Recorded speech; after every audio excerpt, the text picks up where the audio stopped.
السلام عليكم ورحمة الله وبركاته.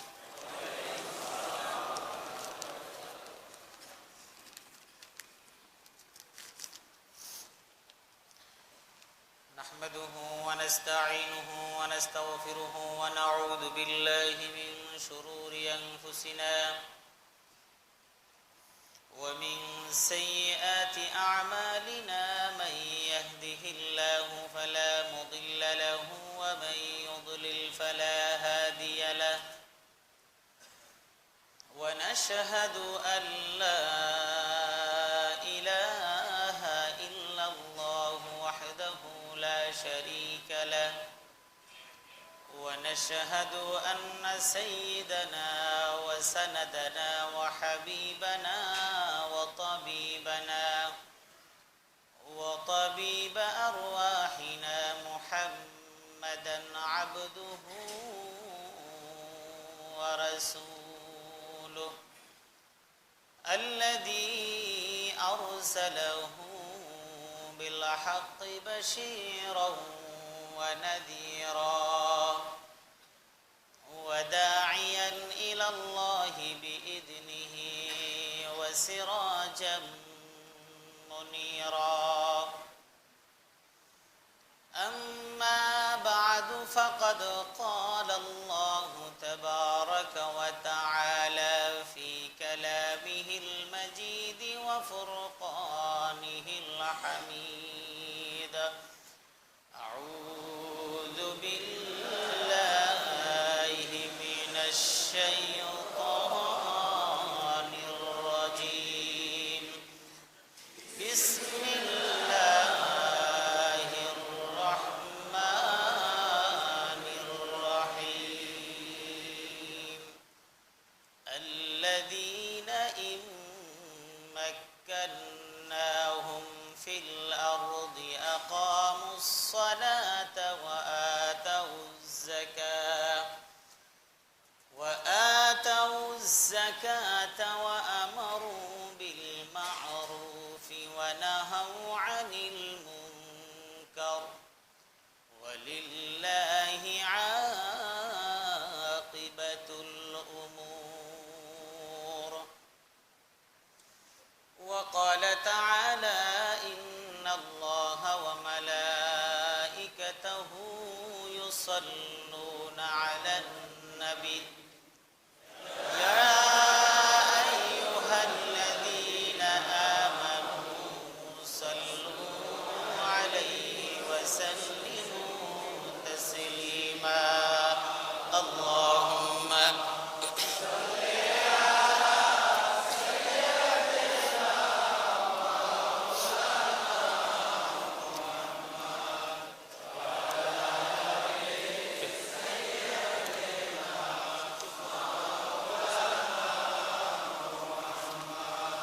بلغ العلا بكماله كشف الدجى بجماله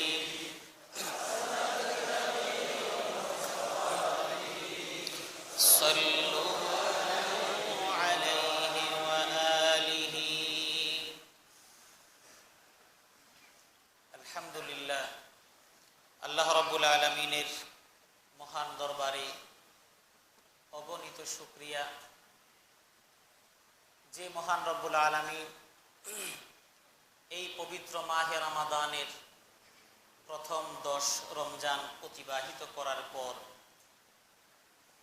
প্রথম দশকের পর দ্বিতীয় দশকের প্রথম জুমাবারি আমাদেরকে মেহেরবানি করে মসজিদে সমবেত হওয়ার সুযোগ এবং তৌফিক দান করেছেন। সেজন্য রব্বুল আলামিনের দরবারে প্রাণ খুলে শুকরিয়া আদায় করি, আলহামদুলিল্লাহ। আমরা রমজানের দ্বিতীয় জুমাবারে এখানে উপস্থিত আছি। আল্লাহ যদি আমাদের হায়াত রাখেন তাহলে আর দুটো জুমা ইনশাআল্লাহ আমরা মাহে রমাদানে পাব। তো এই জন্য আজকে যাকাত বিষয়ে কিছু আলোচনা করব ইনশাআল্লাহ, এবং এ বিষয়ে আরো বেশ কিছু কথা আগামী সপ্তাহে আলোচনা করব ইনশাআল্লাহ। যেহেতু দুই জুমা পাচ্ছি, সে কারণে মনে করলাম যে এই বিষয়টা একটু যতটুকু পারি আপনাদের কাছে ব্যক্ত করার ততটুকু ব্যক্ত করবো ইনশাআল্লাহ। রমজানের সাথে যাকাতের আসলে সম্পর্ক না। যাকাতের সম্পর্ক হলো একজন ব্যক্তি যেদিন থেকে সে মালের মালিক হচ্ছে সেই দিন থেকে পরবর্তী 1 বৎসর, জানুয়ারিতে ব্যবসা শুরু করলেন, পরবর্তী জানুয়ারি 1 বৎসর আপনার যাকাতের হিসাব কাউন্ট করতে হয়। কিন্তু আমাদের দেশের মানুষ সহ সারা বিশ্বব্যাপী মাহে রমাদানে যাকাতটা আদায় করে। এর অনেকগুলো কারণের একটি কারণ হচ্ছে যে এই মাসে যেহেতু দান এবং সদকার সওয়াব অন্যান্য মাসের তুলনায় একটু বেশি থাকে এবং এই মাসের সাথে মানুষের আনন্দ বেদনার বিষয়টি যুক্ত থাকে, সে কারণেই এই মাসে মানুষ অতিরিক্ত সওয়াবের আশায় এই মাসে যাকাতের হিসাব কাউন্ট করে এবং যাকাত আদায় করে থাকে। তো যাই হোক, যে কারণেই হোক, যাকাত বিষয় আমাদের জানা দরকার। যাকাতের শাব্দিক এর যে অর্থ, তার অর্থ হলো বৃদ্ধি পাওয়া অথবা বরকত লাভ করা। আর ইসলামী শরিয়ার পরিভাষায় নেসাব একটা পরিমাণ, সেটা আমি পরে বলবো। নেসাব পরিমাণ মালের মালিক যিনি হচ্ছেন, এই মালের মালিক তার মাল থেকে শতকরা 2.5 টাকা, শতকরা 2.5% হারে সত্য ত্যাগ করে, কোনো সত্য তার মধ্যে থাকবে না, একদম মালিক বানিয়ে দিতে হবে। 8 শ্রেণীর মানুষের কথা কোরআনে বর্ণনা করা হয়েছে, যাদেরকে এক কথায় আমরা বুঝি অসহায় দরিদ্র মানুষ। এই শ্রেণীর মানুষদেরকে সত্য ত্যাগ করে দান করে দেওয়াটা, এটাই হলো যাকাত। ফকিহদের অনেক বিস্তারিত ব্যাখ্যা বিবরণ আছে, সেগুলো আপনারা পরে জেনে নেবেন। ওগুলি যদি আমি এখানে বলতে যাই অনেক আরবি, সেটা আপনাদের বুঝার সমস্যা হবে। তার চেয়ে যেভাবে বুঝি এটাই সুন্দর। এটা হলো যাকাত। নেসাবটা কি? নেসাব পরিমাণ যে আমরা বলি, যে কি পরিমাণ যাকাত, কি পরিমাণ মালের মালিক হলে তাকে যাকাত আদায় করতে হয়। নেসাব একটা আরবি শব্দ হিসেবে বলা হয়, কিন্তু সেটাকে বাদ দিয়ে আমাদের মতো করে আমরা বোঝার যদি চেষ্টা করি, তাহলে একজন মানুষের মালিকানায় 7.5 ভরি স্বর্ণ অথবা 52.5 তোলা রৌপ্য, 7.5 ভরি স্বর্ণ অথবা 52.5 তোলা রৌপ্য, অথবা তৎপরিমাণ সম্পদ যদি তার কাছে গচ্ছিত থাকে, যেটা তার দৈনন্দিন প্রয়োজন নয়, দৈনন্দিন প্রয়োজনের বাহিরে এই পরিমাণ সম্পদ যদি কারো অলস থাকে, ডিপোজিট থাকে, পড়ে থাকে, তাহলে ওই ব্যক্তিকে টাকার মানে হিসাব করে শতকরা 2.5 টাকা করে তাকে যাকাত আদায় করতে হবে।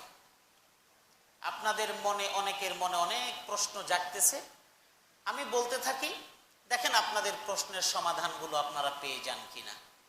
এরপরেও যদি আপনাদের মনে কোনো প্রশ্ন থেকে থাকে, তাহলে সেগুলো আপনারা কাগজে লিখে আপনারা পরে দিয়ে দিবেন, ইনশাআল্লাহ পরবর্তীতে আমরা এই বিষয়ে কথা বলে নিব।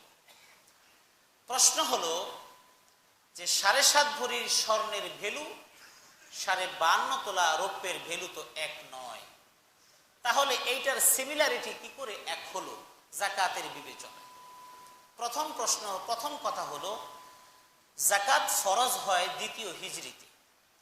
2য় হিজরিতে শাওয়াল মাসে যখন মাহে রমাদান ফরজ করা হয়, মাহে রমাদানের রোজা ফরজ করার পরপরই মদিনায় যাকাত ফরজ হয়। এটা হলো যাকাত ফরজ হওয়ার ইতিহাস। 2য় হিজরিতে যাকাত ফরজ হয়, এর আগে যাকাত ছিল না। ওই সময় স্বর্ণ এবং রৌপ্যের ভ্যালু একই ছিল, যে কারণে 7.5 ভরি স্বর্ণ, এটার সিমিলারিটি 52.5 তোলা রৌপ্য দিয়ে সমান সমান হয়ে গিয়েছে। সময়ের ব্যবধানে এখন স্বর্ণের ভ্যালু অনেক উপরে, রৌপ্যের ভ্যালু অনেক নিচে। এখন আমি কি করব? এ ব্যাপারে পরবর্তী যুগের ফুকাহায়ে কেরাম তারা কোরআন এবং হাদিসের মূল নীতির ভিত্তিতে গবেষণা করে সিদ্ধান্ত নিয়েছেন যে রাসূল আকরাম সাল্লাল্লাহু আলাইহি ওয়াসাল্লাম দুটো বিষয় যেহেতু বলেছেন এবং এটার সাথে আল্লাহ পাকের নির্দেশের বাহিরে আল্লাহ রসুল বলেননি, নিশ্চয়ই এর মধ্যে কিছু হেতু আছে। সেটা হলো যে এক সময় এমন হয়ে যেতে পারে যেই সময় দুইটার ভ্যালুটা চেঞ্জ হয়ে যাবে, মানুষ না বুঝলো আল্লাহ বুঝেছেন, যে কারণে দুইটার মানদণ্ড দিয়েছেন। এখন দুইটার মানদণ্ড দেওয়ার লাভটা কি? লাভ হলো যাকাতের মূলত উদ্দেশ্য হলো সমাজ থেকে দারিদ্র্য বিমোচন করা। এটা হলো মূল থিম। যাকাতের মূল উদ্দেশ্য হলো দারিদ্র্য বিমোচন করা। আমাদের দেশে সেটা হয় না, কারণ দারিদ্র্য বিমোচন তখনই হতো যখন রাষ্ট্রীয়ভাবে যাকাত আদায় করার এই প্রচলনটা চালু হতো।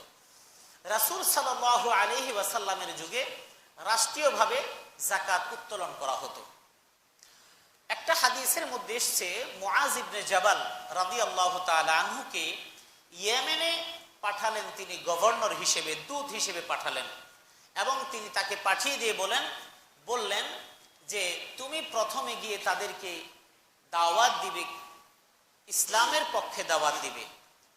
এরপরে যদি তোমার দাওয়াতটা মেনে নেয়, বাআসা মুআজুন ইলাল ইয়ামান, রাসূল সাল্লাল্লাহু আলাইহি ওয়াসাল্লাম মুআজকে ইয়ামানের দিকে পাঠালেন এবং তারপরে বলে দিলেন যে তুমি মানুষদেরকে দাওয়াত দিবে ইসলামের, ফাইনহুম আতাউ লিযালিক, তোমার দ্বীনের কথাগুলো যারা মেনে যায়, মেনে যাওয়ার পরে তুমি প্রথমে বলবে তাদেরকে সালাতের কথা তুমি বলবে, কারণ বিধর্মীরা ছিল।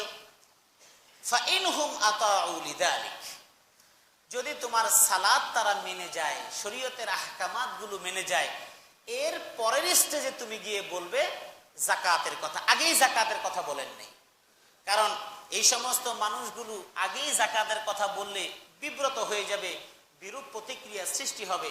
আল্লাহ রাসূল সাল্লাল্লাহু আলাইহি ওয়াসাল্লাম হিকমত বুঝিয়ে দিলেন, আগে দ্বীনটাকে বুঝাও, দ্বীনের কথাটা বুঝার পরে মেনে নেওয়ার প্রবণতা তাদের তৈরি হলে তারপরে যাকাতের কথা বলো। এরপরে আল্লাহ রাসূল একটা কথা বললেন, যাকাত তুমি যখন আদায় করবে, তুমি তাদের থেকে যাকাত আদায় করবে ইয়াকি ওয়া কারাইমি আমওয়ালিহিম, যাকাত আদায় করার ক্ষেত্রে তুমি তাদের মালের ভালো ভালো বেছে তুমি নিয়ে এসো না।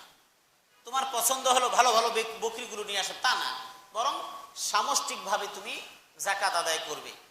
সেই সময় কিছু যাকাত উত্তোলনকারী ব্যক্তিরা যাকাত উঠাইল, উঠানোর পরে রাসূলের দরবারে এসে বলল, ইয়া রাসূলুল্লাহ, এটা হলো আপনার যাকাত, এটা হলো আমাদের হাদিয়া।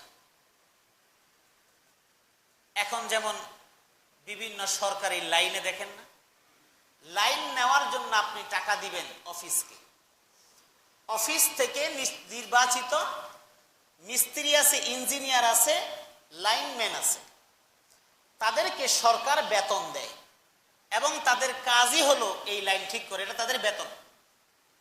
কিন্তু আপনার এই লাইনটা পাওয়ার পরে, দিতে আসার পরে আপনার তাকে কিছু অতিরিক্ত দিতে হবে, না দিলে আপনার লাইন লাগবে না।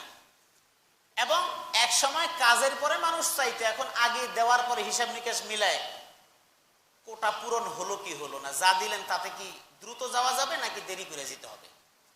আপনি আগে দিবেন, দেওয়ার পরে অনেক দিন ঘুরলেন, ভাই আমার তো বিল পাস হয়ে গেছে, আমার লাইনটা এই হবে, অসুবিধা নেই, কারণ আপনাকে মুখ ফুটে বলা লাগবে না। এক স্বামী তার স্ত্রীকে খুব কিলাইতেছে, কিল তো বুঝেন, এটা হলো একেবারে অরিজিনাল বাঙালি কথা, মানুষ বলে আমরা বলে বাঙালি না, সেজন্য অরিজিনাল বাংলাটাই বললাম, কিলাইতেছে। তো কিলাইতে কিলাইতে চুলের মুঠি ধরে ঘুরায় ফেলায় দেয়, এরপরে দিছে কনুই, ক্লিয়ার হয় না, দিছে কনুই। কনুই দেওয়ার পরে স্ত্রী বলে যে তুই আমারে রাখবি না তো আমারে ছাইরা দিতে পারস না। তো স্বামী তখন বলছে, কে কিলার কনির বাউ দেখে কি বুঝোস না, রাহুল না সারো।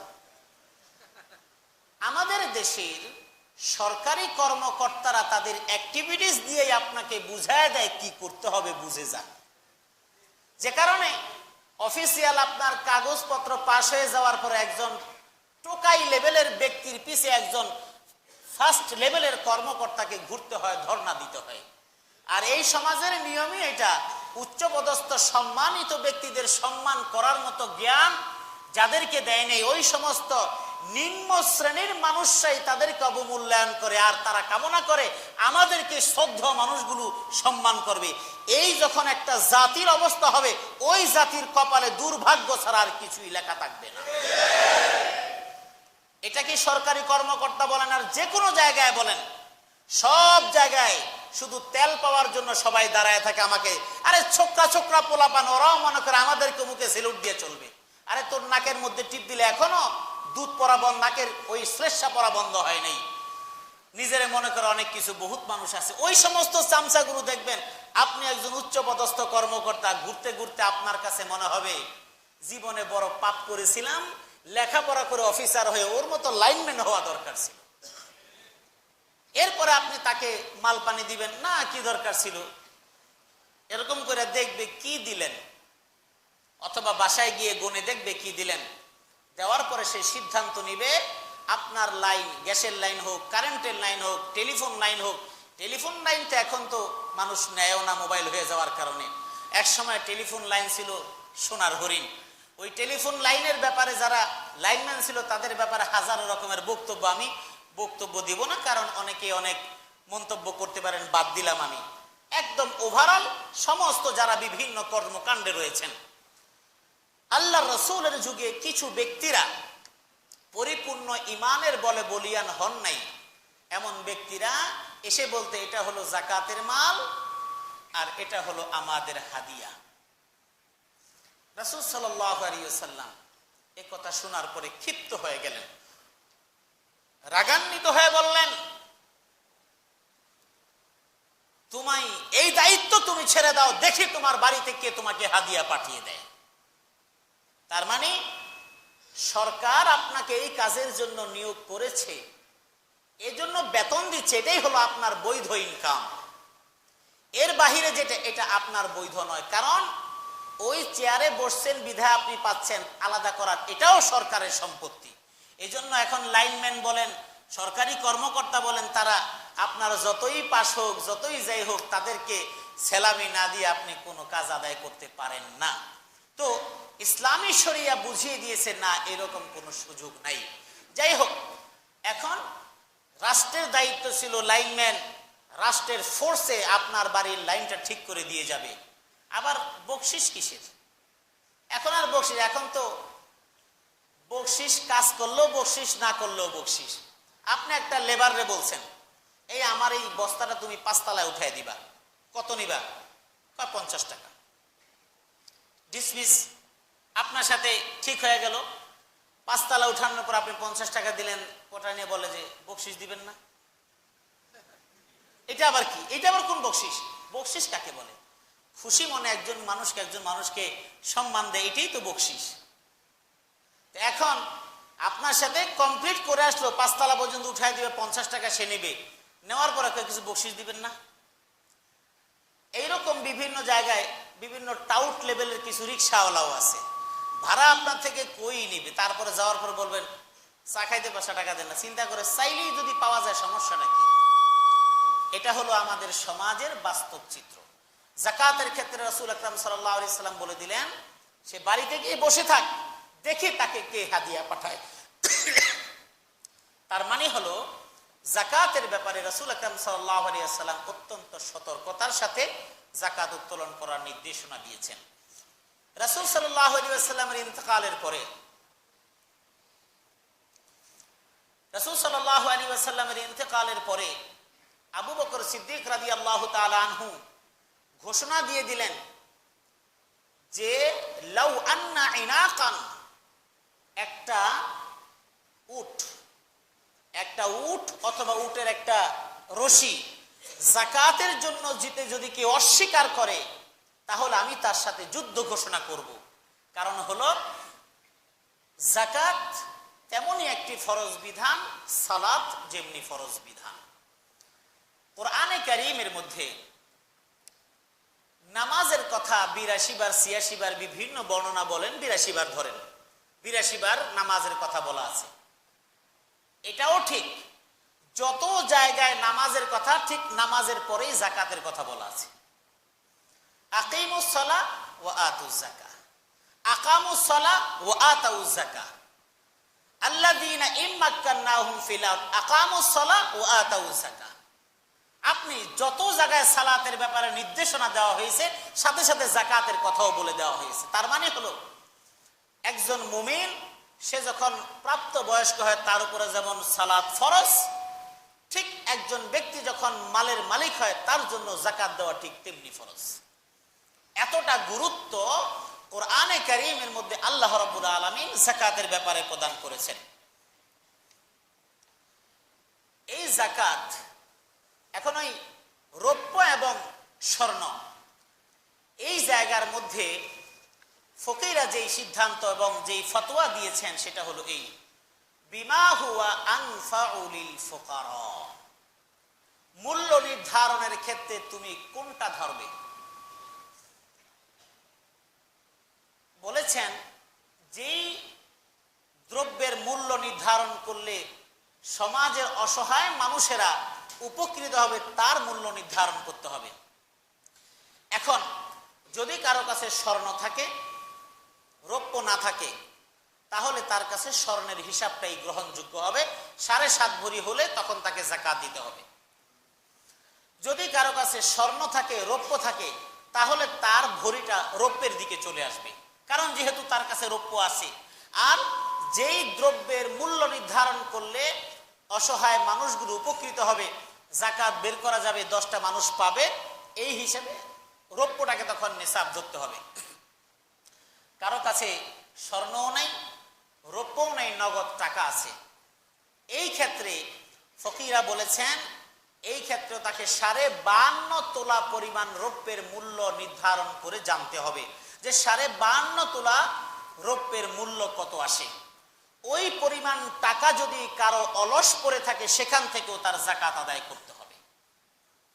ক্লিয়ার করে বুঝবেন তো। যাকাতের ব্যাপারে মাসালাগুলো শুনলেও খারাপ লাগে, মানতে আরো বেশি খারাপ লাগে। কারণ রাসূল সাল্লাল্লাহু আলাইহি ওয়াসাল্লামের একটা হাদিস আছে, ওই হাদিসের মধ্যে একটা শব্দ আছে যে শেষ জামানার উম্মতের মধ্যে কয়েকটা কাজ প্রকাশ পাবে, যেই কাজগুলো প্রকাশ পাওয়ার পরে তাদের ভিতর অশান্তি আসবে, দুর্ভিক্ষ আসবে, হাহাকার আসবে, আল্লাহর গজব আসবে, এইরকম অনেক কিছু। তার মধ্যে একটা হলো ওয়াজ যাকাতু মাগরামান, যে ওই জাতির মধ্যে যাকাতটাকে জরিমানার মতো মনে হবে, ঈশ্বর একেবারে ফালতু, না দিতে মন চায় না। এবং এখন তাই হচ্ছে। এখন যাকাতটাকে মানুষ জরিমানা মনে করে, কিন্তু জিনিসপত্র তার কাছে গচ্ছিত রাখতে খুব ভালো লাগে। আর এই যাকাতটাকে কেন দিয়ে দিলেন? এটা হলো খুয মিন আমওয়ালিহিম সাদাকাতান তুতাহহিরুহুম ওয়া তুযাক্কিহিম, আপনার আত্মার আত্মশুদ্ধিটার প্রয়োজন। ওই মানুষটাই তার নফস থেকে মালের মায়াটা ত্যাগ করতে পারে যার কাছে আল্লাহ এবং পরকালটা বেশি মূল্যায়ন হয়, মূল্যবান মনে হয়। এটা পরীক্ষা করার জন্যই যাকাত আপনাকে দিয়ে দেওয়া হয়েছে। নামাজ পড়া সহজ, মহিলাদের জন্য পর্দা অনেকের ক্ষেত্রে কষ্ট হলেও বুঝিয়ে ঠুজিয়ে একটু পর্দা রক্ষা করা সম্ভব। হজ তো ফরজ না হলেও মানুষ যায়, কারণ হজের মধ্যে দুনিয়ার প্রাপ্তি আছে। দুনিয়ার প্রাপ্তিটা কি? হজের মধ্যে দুনিয়ার প্রাপ্তি হলো হজে যাওয়ার সাথে মানুষের সামাজিক স্ট্যাটাসের ভ্যালুটা ডিপেন্ড করে অনেকাংশে। একজন হাজী সাহেব, তার মানে সে মালদার, মালদার না হলে বাইতুল্লাহ সফর করলো কেমনি? কিন্তু যাকাত দিলে এটা কেউ দেখেও না, বুঝাও যায় না, যে কারণে যাকাত মানুষ দিতে চায় না। এটার মধ্যে যদি কোনো প্রাপ্তি থাকতো, দুনিয়াবি কোনো প্রাপ্তি থাকতো, তাহলে মানুষ যাকাতও দিত। আরেকটা হলো হজ যে মানুষ করে সেটা হলো নিজে করতেছে, নিজে যাচ্ছে, নিজে ঘুরছে, নিজে খাইছে এবং নিজে প্লেনে উঠছে, সব নিজে ভোগ করেছে। অনেকেই আছে টাকার অনেক ঋণী, অনেক টাকা ঋণী, কোরবানির সময় ধার কর্জ করে হলেও তার কিন্তু দামি গরু তার চাই। কেন? এই দামি গরু কেনার মধ্যে তার প্রাপ্তি আছে, কারণ এই গোশতটা সে জবাই করলে মানুষকে খাওয়াতে পারবে, নিজেও ভোগ করতে পারবে, আর সেই সাথে সামাজিক এক স্ট্যাটাসও বজায় থাকবে যে আমি তো এবার ৮০,০০০ টাকা দামের গরু কোরবানি দিলাম আল্লাহ পাকের ইচ্ছায়। ফরজ কিন্তু একক্তও পড়ে না, ঘরেও কেউ পড়ে না, বাহিরেও কেউ পড়ে না, এই ভুল তারা কিন্তু করে না। এটা কেন করে?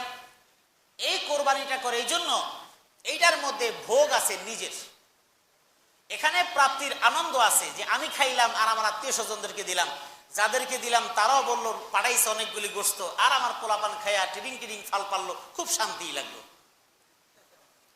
এখন আল্লাহ যদি ঘোষণা দিয়ে দিতেন যাকাতের মতো, তোমরা তোমাদের সামর্থ্য অনুযায়ী কোরবানি করবে সবচেয়ে সুন্দর পশুটি, আর এই কোরবানি করা গোশত তোমরা ভক্ষণ করিতে পারিবে না, এই সমস্ত গোশত তোমাদেরকে ফকির মিসকিনদেরকে দান করিয়া দিতে হইবে।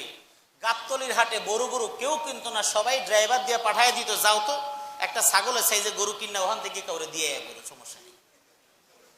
এর কারণ প্রাপ্তির কোনো আনন্দ নাই, নিজে ভোগ করতে পারছি না, আরেকজনকে দিব, বেশি দেওয়ার দরকারটা কি? তখন কিন্তু কোরবানিটার এখনকার মতো হতো না। আল্লাহ পাক আমাদের জন্য নিয়ামতের খাবার রেখেছেন বিধায় আমাদের জন্য বিধান করেছেন যাকাতটা যেহেতু মাল বের করে দিয়ে ফেলাইতে হয়, এটার মধ্যে কোনো কর্তৃত্ব করা চলে না, এই জন্য যাকাত মানুষ দিতে চায় না। এরপরে কাকে দিবেন না দিবেন সেগুলি পরে কথা বলছি।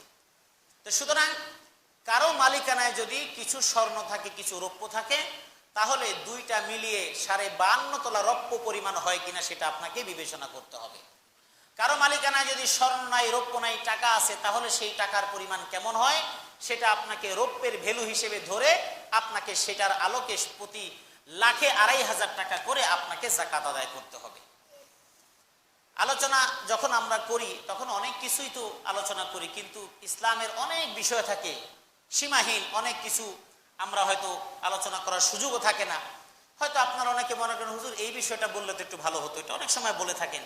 তো যদি এরকম কিছু আপনাদের রিকোয়ারমেন্ট থাকে সেটা আপনারা মনে রাখবেন, পরবর্তীতে জিজ্ঞেস করে নেবেন অথবা একটা কাগজে লিখে দিবেন, আগামী জুমাবার ইনশাআল্লাহ সেই বিষয়ে আলোচনা করে আপনাদেরকে ক্লিয়ার করে দেওয়ার চেষ্টা করব ইনশাআল্লাহ। তো এই হলো যাকাতের একটা ক্রাইটেরিয়া, এই পরিমাণ সম্পদে আপনি যাকাত আদায় করবেন। এখন আরেকটি সমস্যা, মধুর সমস্যা। মধুর সমস্যা হলো স্ত্রীর কাছে গোল্ড আছে 10 ভরি, কমায়া বললাম, স্ত্রীর কাছে গোল্ড 10 ভরি, স্বামীর ব্যবসা বাণিজ্য আছে, এখন ব্যবসা বাণিজ্যের মধ্যে কিছু ঋণও আছে। এখন স্বামী এসে বলতেছে হুজুর আমাদের তো এই স্বর্ণ আছে 10 ভরি, ব্যাংকে টাকা আছে 1,02,000, আর আমি তো এমনি ঋণী। হিসাবটা দেখবেন, স্বর্ণের মালিক স্ত্রী, 2 লক্ষ টাকা ফিক্সড ডিপোজিট, সেটাও স্ত্রীর নামে। স্বামী এসে বলতেছেন আমি তো ঋণী, যাকাত তো দেওয়া লাগবে না। তার মানে খায় দায় জব্বর মোটা হয় সামিয়া, এই সুযোগ কোনো নাই ইসলামের মধ্যে।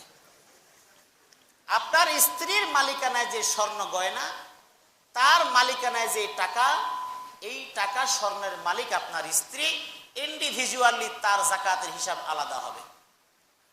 আপনি ব্যবসা করেন, ব্যবসা বাণিজ্য করেন, আপনার ইন্ডিভিজুয়াল হিসাব আপনার আলাদা হবে।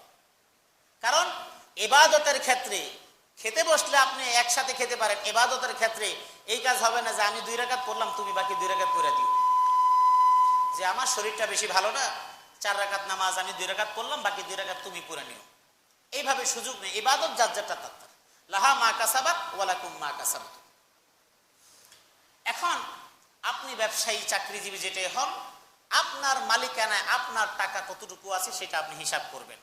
আপনার মালিকানায় যদি 7.5 ভরি পরিমাণ স্বর্ণের পরিমাণ অর্থ অথবা 52.5 তোলা পরিমাণ রৌপ্যের অর্থ আপনার মালিকানায় থাকে, তাহলে আপনার উপর যাকাত ফরজ।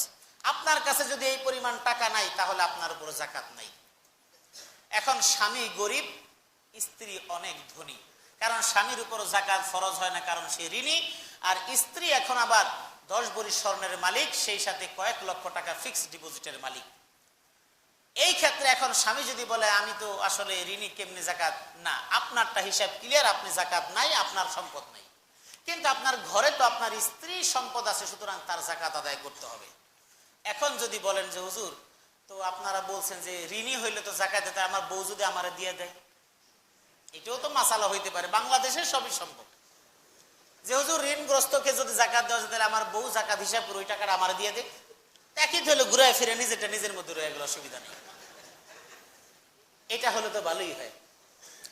স্ত্রীর যে সম্পদের মালিক, স্ত্রীকে স্ত্রীর যাকাত আদায় করতে হবে। প্রশ্ন হলো স্ত্রী তো হাউস ওয়াইফ, তার তো কোনো ইনকাম নাই, সোর্স অফ ইনকাম নাই।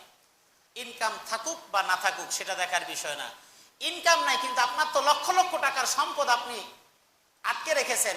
ইসলামী শরিয়া বলে এগুলিকে রুল হবে মার্কেটে, মার্কেটে যত রুল হবে তত মার্কেটে মানুষের কাছে টাকা আসবে বিভিন্নভাবে। এখন মানুষের কাছে বিভিন্ন সময় টাকা নেই, কারণ কি?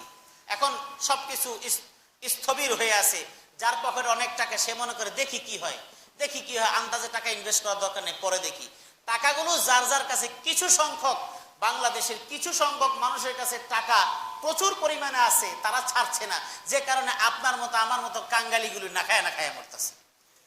অনেকে বলবে না খায় তো মরেন না, ভালোই তো খান, খাচ্ছি, কিন্তু হিসাবে যেভাবে একটু কসকস করা দরকার ওইভাবে করতেছে না কারো পকেটের মধ্যে। কারণ সার্বিক অর্থনৈতিক অবস্থা, আপনার বিনিয়োগ থাকতে হবে। আপনার অর্থনৈতিক চাঙ্গা ভাব হওয়ার জন্য মানুষের সব কিছুর মধ্যে ইনভেস্টমেন্ট থাকতে হবে। এখন ইনভেস্টমেন্ট নেই, ব্যাংকের তারল্য একেবারে আকাশ ছুঁইছি, একেবারে উঠে ব্যাংকের রিজার্ভ অনেক বেড়ে যাচ্ছে। কারণ কে নিবে কাকে দিবে সুযোগ লোক খুঁজে পাওয়া যাচ্ছে না। কারণ বিল্ডিং বানালে কেনার গ্রাহক নাই, কারণ ওইটা দেয় না সেটা দেয় না, বিভিন্ন কারণে। ইসলামী শরিয়া বলে না আপনি এরকম এক জায়গায় আটকে রাখবেন না, আপনি মার্কেটে ছেড়ে দিবেন, টাকাটা রোলিং হতে থাকবে, সবাই এর সুবিধা ভোগ করবে। তো আপনি 10 লক্ষ টাকার মালিক হয়ে বসে আছেন, আপনি বলেন আপনার ইনকাম নাই, যাকাত আপনাকে দিতে হবে। এই জন্য এই যে আপনাকে মালিক বানানো হয়েছে, এটা হলো ওয়াফি আমওয়ালিহিম হাক্কুল লিসসাইলি ওয়াল মাহরুম। সাইল অভাবী যারা আছে তাদের জন্য আপনার এই মালের মধ্যে হক রয়েছে, তাদেরকে দিতে হবে। এখন এই স্ত্রী যদি ইনকাম না থাকে তাহলে এই যাকাতটা স্বামীর পক্ষ থেকে হলো আদায় করে দিতে হবে। স্ত্রীর কিছুই নাই, স্বামীরও কিছুই নাই, প্রয়োজনে ওই গচ্ছিত সম্পদ থেকে কিছু বিক্রি করে হলেও তাকে যাকাত আদায় করে দিতে হবে। ব্যাংকে 2 লক্ষ টাকা আছে, আপনি টোটাল মালের যাকাতের ভ্যালু হিসাব করে ব্যাংক থেকে ওই পরিমাণ টাকা তুলে আপনি যাকাত আদায় করে দিতে হবে, এটাই হলো ফরজ। যদি না দেন সেটার পরিণতি কি সেটা পরে বলবো। এখন স্বামীরা আমার সামনে বসে আছেন, অনেক যুবক ভাই বলবো হুজুর আমি তো বিয়েই করিনি, স্বামী হইলাম কবে? না, স্বামী যদি নাও হন, আপনার মনের ভিতরে তো স্বামিত্ব লুকায়িত আছে, এক সময় আপনি বীর বাহাদুর স্বামী হয়েই যাবেন। এখন স্বামীরা চিন্তা করতে পারেন হুজুর স্বর্ণ কিনে দিলাম বউরে, এই জায়গায় আমার কতটি টাকা চলে গেল, কষ্ট তো বুঝবেন না, কলিজাটারে আঙ্গার করে ফেলাইছি, কিচ্ছু কইতে পারিনি, কিনা দিছি। এখন কিনা দিয়া এখন আবার জরিমানাও আমার দিতে হবে। হ্যাঁ, স্ত্রী যেহেতু দিতে পারছে না এবং দিচ্ছে না, সে কারণে আপনাকে অন্ততপক্ষে তার পক্ষ থেকে আদায় করে দিতে হবে। যদি আদায় না করেন তাহলে আপনার স্ত্রী শাস্তি ভোগ করবে। এখন আপনি যদি চিন্তা করেন যে আল্লাহ হুজুর একটা ভালো কথা কইছেন, সেটা হলো কি দুনিয়াতে তো আল্লাহকে পারি না, এই জন্য যদি আখেরা যদি একটু গুতানি খায় তাও মন্দ হয় না, যাহ দিন না, এইটা যদি হিসাব করেন তাইলে তো আবার আরেক রকম হয়ে যাবে। ইসলামী শরিয়া বলছে স্ত্রী যেহেতু আপনার, তার জিম্মাদারি যেহেতু আপনি নিয়েছেন এবং ইসলাম আপনার জিম্মাদারিতে আপনার স্ত্রীকে দিয়ে দিয়েছে, তার ভরণ পোষণ সবকিছু আপনার, সুতরাং সেটাও আপনাকে আদায় করতে হবে। আমি একটা কথা বরাবর বলে আবারও বলছি, সেটা হলো আপনার স্ত্রী যখন সুন্দর কাপড় পরে, এই অর্নামেন্টস গুলো সুন্দর হাতে কানে গলায় সুন্দর করে পরে যখন কোনো অনুষ্ঠানে যায়, আপনার আত্মীয় স্বজনের অনুষ্ঠানে যায়, তখন যখন দেখে এই এত সুন্দর সাজগোজ করে এত স্বর্ণ অলঙ্কার পরে, কে রে এটা? তখন বলে কেন চিনো না নাকি, এটা তো অমুকের ওয়াইফ। এটা বলার পরে কিন্তু আপনার স্ত্রীর স্ট্যাটাস দিয়ে কিন্তু আপনার স্ট্যাটাস কিন্তু ওই মহলে কিন্তু বেড়ে গেল। তার মানে আপনার স্ত্রী যদি এমন হয়, তাকে যদি এত গয়না অলঙ্কার দিয়ে থাকেন, তাহলে আপনার অবস্থা তো অনেক ভালো। সুতরাং এই সুন্দর একটা বিষয় পরিচয় যেহেতু আপনি উপভোগ করেন, তার একটা ট্যাক্সও তো আপনার দেওয়া দরকার। কারণ সে তো বলে সেটা অমুকের বউ, ওই স্বর্ণালঙ্কার পরে গেলে তো আপনারই নাম হয় যে অমুকের বউ আসছে, সুতরাং এটার একটা ট্যাক্স দিবেন না। বউ আপনার, সুতরাং যাকাতটাকেও অন্য আপনার স্ত্রী আদায় করতে না পারলে আপনাকে আদায় করে দিতে হবে। স্বামীরা তো ফেসে গেলেন। এজন্য ভাই স্বর্ণ কেনার সময় আগে যাকাতের হিসাব নিকাশ করে তারপরে কিনেন আপনি।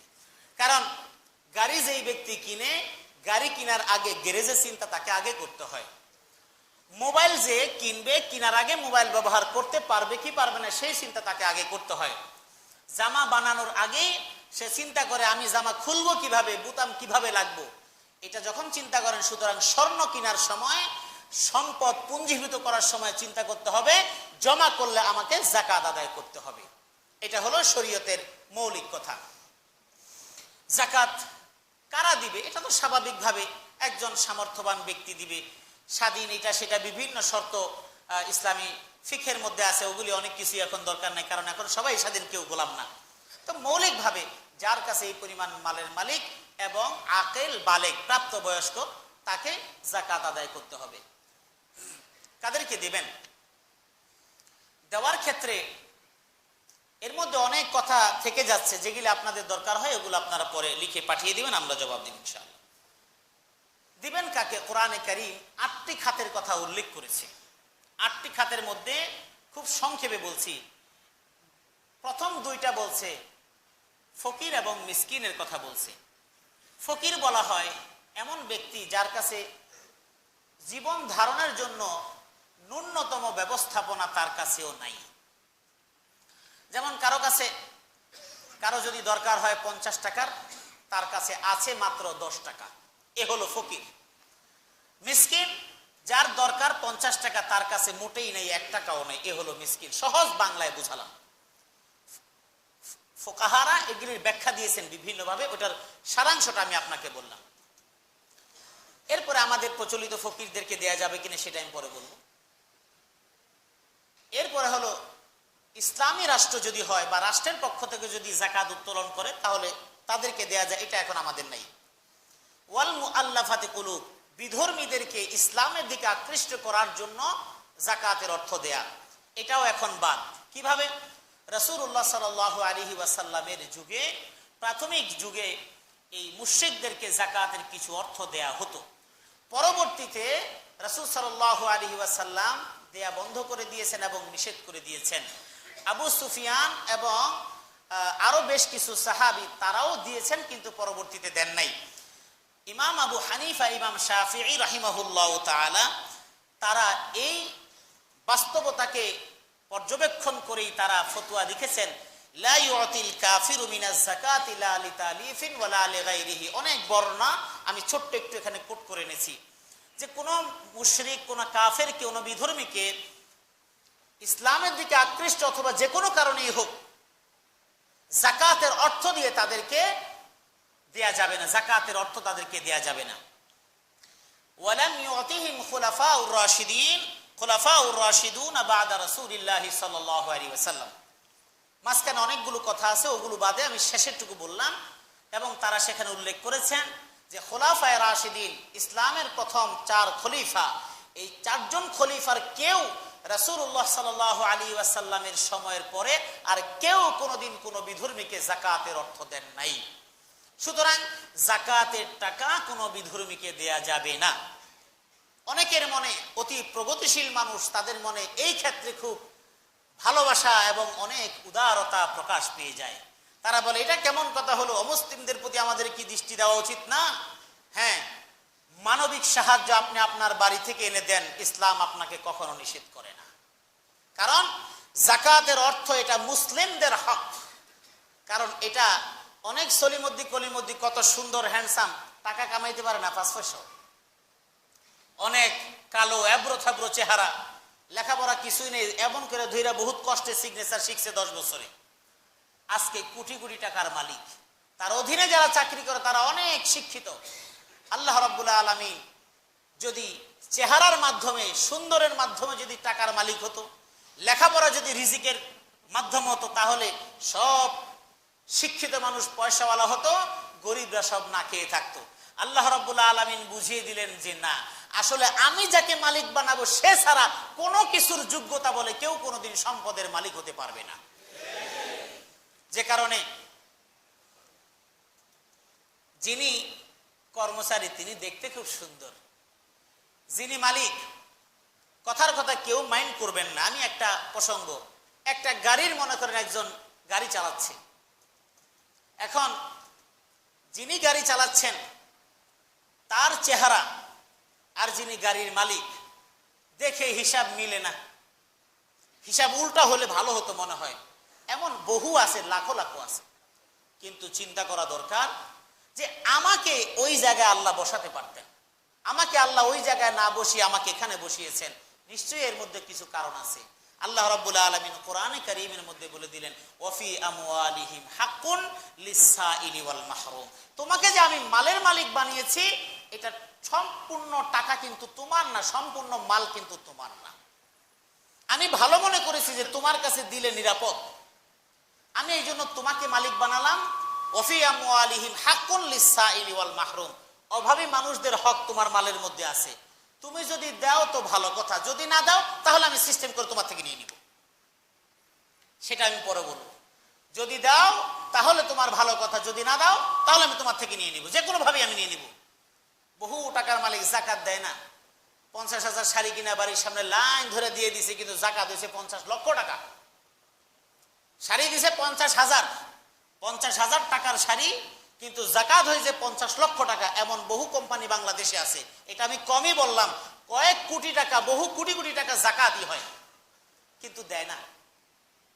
আল্লাহ তাকিয়ে দেখেন, সুযোগ দেন আপনাকে। হাদিসের মধ্যে রাসূল আকরাম সাল্লাল্লাহু আলাইহি ওয়াসাল্লাম বলেছেন, মা খালাতাহু যাকাতু মালান কাত্তুন ইল্লা আহলাকাতহু। যাকাত যদি না দেয় তাহলে কি হয়? যাকাতের মালটা তো আপনার ওখানে রয়েই গেল। সেটা হলো মা খালাতাহু যাকাত, আপনি 50,000 টাকা দিয়ে দিলেন, বাকি 45 লক্ষ টাকা আপনার মূল মালের মধ্যে থেকে গেল, মিলে গেল। ইল্লা আহলাকাতহু, আল্লাহ রসুল বলছেন এই যে মালের মধ্যে রয়ে গেল, এই পুরা মালটাকে ধ্বংস করে দেওয়া হবে। ধ্বংস হয়ে যাবে কিভাবে?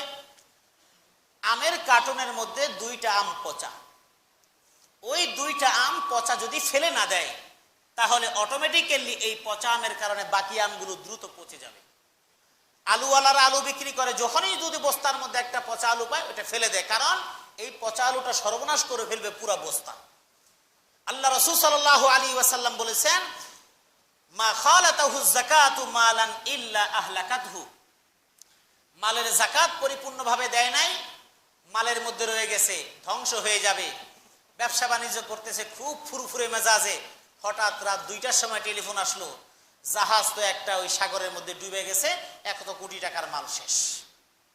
হিসাব ক্লিয়ার, তুমি যা দাও নাই তার চেয়ে বেশি। এখন নতুন করে আবার ঋণ টিন করে আবার দাঁড়াইতে আর সম্ভব না, দোয়া করে একটু ভালো।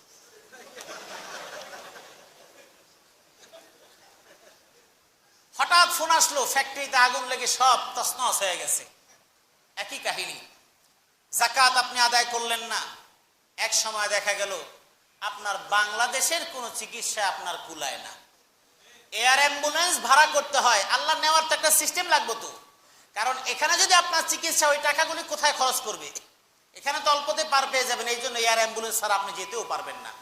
ওই টাকাটা এয়ার অ্যাম্বুলেন্সে দিবেন, গরিবরে দিবেন না। আল্লাহ যেভাবে নেওয়া দরকার সেভাবে নেবে, আপনি টেরও পাবেন না যে কেমনে আপনার সম্পদ শেষ হয়ে যেতে পারে। রাসূলুল্লাহ সাল্লাল্লাহু আলাইহি ওয়াসাল্লামের হাদিস কখনো মিথ্যা হতে পারে না। রাসূল আকরাম সাল্লাল্লাহু আলাইহি ওয়াসাল্লাম সেজন্য বলেছেন, এই যাকাত দিতে হবে ফকির মিসকিন, যারা যাকাত উত্তোলন করে তাদেরকে, যারা ঋণগ্রস্ত আছে তাদেরকে। এখন ঋণগ্রস্ত কারা? আমাদের দেশের মন্ত্রীরা সবচাইতে বড় ঋণী, আমাদের দেশের সচিবরা সবচাইতে বড় ঋণী, আমাদের দেশের রাজনৈতিক নেতৃবৃন্দ সবচাইতে অসহায় হত দরিদ্র। কারণ ওনাদের চাইতে গরিব বাংলাদেশে আর একজনও নাই, মন্ত্রীদের মতো অসহায় আর একজনও নাই। কারণ গিয়ে দেখেন মন্ত্রীর কোনো সম্পত্তি নেই, কারণ ওখানকার বাড়ি ওটা হলো তার বউয়ের, ওই ওই উত্তরার যে বাড়িটা এটা হলো তার ছেলের, বনানীরটা হলো তার মেয়ের। আপনার কি? না আমার নাই, কিচ্ছু নেই, শেষ কিচ্ছু নেই। দুদক ধরবে কোথা থেকে? দুদকের ধরার বাবারও কোনো ক্ষমতা নেই, কারণ তারা ওই রাস্তা ক্লিয়ার করেই তারা মন্ত্রণালয় চালান, তারা সচিবালয়ের সচিবগিরি করেন, বিভিন্ন কর্মকর্তারা কর্মচারীরা এই কাজ করে বেড়ান। অতীতে বহু রিপোর্ট এমন বের হয়েছে, যখন তত্ত্বাবধায়ক সরকার যখন সবার একেবারে গলা চেপে ধরছে, তখন ও স্যার আমারে ধরেন, আমার কিচ্ছু নেই, দেখেন আমার কিচ্ছু নেই, আমার পরনে হাফ প্যান্ট ফুল প্যান্ট ছাড়া আর কিচ্ছু আমার নেই। তাহলে সম্পদগুলি কার? বলে এটা হলো আমার বউয়ের। তুমি পেলে কোথায়? তোমার বউ পেলে কোথায়? কয় আমার শালি গিফট করছে। কি অবস্থা, গিফট করছে 1 কোটি টাকা দামের ফ্ল্যাট গিফট করে ফেলাইছে। হ্যাঁ, হতে পারে, কেউ কাউরে গিফট করতেই পারে। এটা হলো দুনিয়ার আদালতে আপনি মুক্তি পেতে পারেন। হ্যাঁ, আসলে এই অসহায়ত্বের কারণেই আমাদের দেশের যত ত্রাণের টিন আছে, ত্রাণের গম আছে, যত গরিবদের দুস্থ সাহায্যের যা আছে, সব কিছু আমাদের দেশের বিভিন্ন আমলারা খাইয়ে শেষ করে ফেলায়। পাবলিকের কাছ পর্যন্ত পৌঁছার সেই সৌভাগ্য মালের হয় না। রাসূল আকরাম সাল্লাল্লাহু আলাইহি ওয়াসাল্লাম সেজন্য বলেছেন, ঋণগ্রস্তদেরকে দেয়া যাবে। সেটা কেমন ঋণ? জীবন ধারণ করতে পারে না, সন্তানের খাবার দিতে পারে না, বাজার ঠিক মতো করতে পারে না, এমন ব্যক্তির ঋণ, জীবন চালাতে গিয়ে ঋণী হয়ে গিয়েছে, এমন ঋণগ্রস্ত ব্যক্তির ঋণ পরিশোধ করার জন্য যাকাতের অর্থ দিয়ে তার ঋণ পরিশোধ করা যাবে, এবং এটা উত্তম একটি কাজ। এবং এর বিভিন্ন ক্রাইটেরিয়া, এগুলি পরে আলোচনা করবো ইনশাআল্লাহ। আর ফকির এবং মিসকিনের ব্যাপারে যেটা বলা হয়েছে, আমি একটা কথা বলে শেষ করে দিব, আজকে সময় হয়ে গেছে। সেটা হলো, হাদিসের মধ্যে বুখারীর বর্ণনা এসছে যে মিসকিন কাকে বলা হয়, ফকির মিসকিন কাকে বলা হয়। লাইসাল মিসকিন আল্লাযী তারুদ্দুহুল উকলাতু ওয়াল উকলাতান ওয়ালাকিন্নাল মিসকিন আল্লাযী লাইসা লাহু গিনান ওয়া ইস্তাহি আও লা ইয়াসআলুন নাস ইলহাফা। প্রকৃত ফকির এবং মিসকিনকে, তার প্রয়োজন আছে কিন্তু মানুষের কাছে হাত পাততে লজ্জা বোধ করে, কাউকে বলতে পারে না, এই ব্যক্তি হলো ফকির বা মিসকিন। কিন্তু যাদের খাওয়ার জন্য এই ঘর ওই ঘর হাত পেতে বেড়ায়, এরা শরীয়তের দৃষ্টিতে ফকির এবং মিসকিন নয়। এটা আমাদের দেশের একটা পেশা এবং প্রফেশন, যে কারণে এখন এই পেশায় অনেকে নেমে গেছে। আবার অনেকে নিজে নামতে পারে না, আত্মসম্মানের ভয়ের জন্য কয়েকজনকে নিয়োগ করে দেয়, যে তুই এই সেন্টার প্রতিদিন আমার এত করে দিবি। কারণ আজিমপুর গুরুস্থানের সামনে শবে বরাতে 1000 থেকে শুরু করে নিয়ে 100 টাকা পর্যন্ত জাগার বিক্রি হয় এক রাতের জন্য, এবং বিভিন্ন জায়গা থেকে যখন আসে তাদেরকে এটা দিতে হয়, 1 রাত বসবে সেজন্য দিতে হয়। খায় কারা? কোনো শয়তানের কেউ আসে না তো, এই আমাদের দেশের মানুষই খায়, কেউ না কেউ খায়। যারা যখন ক্ষমতা থাকে, সেই ক্ষমতার আশ্রয় প্রশ্রয় তারাই সেটা ভোগ করে, অন্য কেউ তো ভোগ করে না। তো ভিক্ষুক বসে টাকা খায়, তার মানে হলো ভিক্ষা হলো সবচেয়ে জমজমাট ব্যবসা। একজন ভাই একদিন গল্প বললেন যে, এক বন্ধু বলতেছে যে, কিরে কেমন আছিস? কয় আছি ভালো, খারাপ না। তো কি করস? কয় 4টা গাড়ি আছে, ওই গাড়ি চলে। তো অবাক হয়ে গেল, কিরে তোর গাড়ি চলে, এত টাকার মালিক হলি কেমনে? তো তোর গাড়ি কি? কয় ভাড়ায় চলে, এই তো হাইকোর্টের সামনে থাকে। কয় অনেকদিন পরে বললো যে একটু দেখা দরকার, গিয়ে দেখাইলো যে এই যে গাড়ি, মানে ভিক্ষুকের গাড়ি। এরকম 4টা গাড়ি বানায় আমাদেরই এক মুসল্লি ভাই আমার কাছে শেয়ার করছে, হয়তো উনি আছেন শুনতেছেন, ওনারটা আমি বললাম। এই 4টা গাড়ি দেখে, এই যে 4টা গাড়ি, তাহলে এটা হলো ব্যবসা। এবং আমি আগেও একবার বলেছিলাম, সাপ্তাহিক 2000 নামক একটা পত্রিকা ছিল, এখন বন্ধ হয়ে গেছে সম্ভবত। এখানে ভিক্ষুকদের উপরে একটা রিপোর্ট করেছে। সেখানে এক ভিক্ষুকের, তার ঢাকাতে একটা বাড়ি আছে, দেশে তার বাড়ি আছে, প্রত্যেক ঈদে সে 50,000 টাকা করে দেশে বিলায়, এবং তার গাড়ি আছে, ছেলেমেয়েরা বিভিন্ন জায়গায় লেখাপড়া করে। তাকে জিজ্ঞেস করছে, দেশের মানুষ আপনাকে কি বলে জানে? বলে, দেশের মানুষ জানে যে আমি একজন শিল্পপতি। এবং তার গাড়িতে করে বিভিন্ন স্পটে, একটা মাইক্রো আছে, হাইস মাইক্রোর মধ্যে সবগুলিরে ভরার পরে এক এক স্পটে নামায় দিয়ে চলে যায়। এটার অবজারভেশনের জন্য, তদারকির জন্য, একজন মনিটরিং করার জন্য একজন লোক নিয়োগ থাকে, যে আবার কোনো ফাঁকিবাজি যেন না হয়। দিন শেষে তাদেরকে এখান থেকে তুলে নিয়ে যাওয়া হয়, সেখান থেকে ভাগ বটরা করে যা যা দেওয়া হয়। পেপার পত্রিকাগুলো ওপেন সিক্রেট এখন বর্তমানে। এই জন্য প্রফেশনাল যারা আছে তাদেরকে কখনোই দেয়া যাবে না। আমরা তো মনে করি দিলাম আর জান্নাত কিনা নিয়ে গেলাম, যে কারণে দেখবেন কোনো মন্দিরের সামনে ভিক্ষুকের ভিড় থাকে না, মসজিদগুলোর সামনে যেই পরিমাণ ভিক্ষুকের ভিড় থাকে। এবং ঢাকা শহরে কোনো সিগন্যালের মধ্যে আপনি দাঁড়াতে পারবেন না। এখন ভিক্ষার নতুন কৌশল আবিষ্কার হয়েছে, এইরকম পাঞ্জাবি পায়জামা পরিয়ে, টুপি পরিয়ে, মসজিদের রশিদ ধরিয়ে এবার নতুন করে ভিক্ষাবৃত্তি চালু করে দেওয়া হয়েছে। দেখা যায় ম্যাক্সিমাম রশিদের পিছনে কোনো মসজিদের কোনো ভূমিকা নেই, কোনো মসজিদ খুঁজেও পাওয়া যায় না। বিভিন্ন রশিদের মধ্যে মাদ্রাসা খুঁজেও পাওয়া যায় না। আমি নিজে কয়েকজনকে ধরেছি, তারপরে ধরে দৌড়, গাড়ি থেকে নেমে সোজা দৌড় দিছে। এখন আমরা মনে করি যে দিলাম আর জান্নাত কিনলে, এত সহজ জান্নাত না। আমরা মনে করি এমন করেন কেন, দিলাম তাতে কি হয়েছে? না, আপনি যে জাকাতের টাকাটা দিবেন, প্রপারলি যদি আপনি অভাবীকে না দেন, তাহলে আপনার জাকাত আদায় হবে না, জিম্মাদারি আপনার থেকে যাবে। সুতরাং জাকাত যাকে দিবেন বুঝে শুনে দিবেন। যাকে আমি জাকাত দিচ্ছি আসলে সে কতটুকু সম্পদের মালিক। অনেক ব্যক্তিকে আপনি মনে করেন গরিব, আপনি যাকাত দিয়ে দিচ্ছেন, কিন্তু খোঁজ নিয়ে দেখেছেন তার বাড়ির অবস্থা কি? ফকির এবং মিসকিনকে, যার ঘরের মধ্যে চাল কেনার পয়সা নেই তাকে আপনি যাকাত দিবেন। যার ঘরের মধ্যে বিশাল বড় ঘর আছে, ঘরের মধ্যে টেলিভিশন আছে, ঘরের মধ্যে ফ্রিজ আছে, ছেলেমেয়েরা ভালো ভালো স্কুলে পড়ালেখা করতেছে, আপনি তাদেরকে যাকাত দিয়ে, তো সস্তা যাকাত জান্নাত আপনি কিনে নিতে চান? এইভাবে আপনি জান্নাত তো কেনার প্রশ্নই ওঠে না, আপনার যাকাত আদায় হবে না। যাকাত আদায় না করার অপরাধে আপনি অপরাধী হয়ে হাসরের ময়দানে আপনি উঠবেন।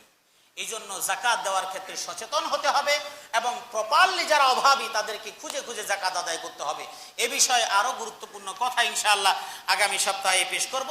আল্লাহ পাক রব্বুল আলামিন আমাদের সকলকে এর উপর আমল করার তৌফিক দান করুন, আমিন।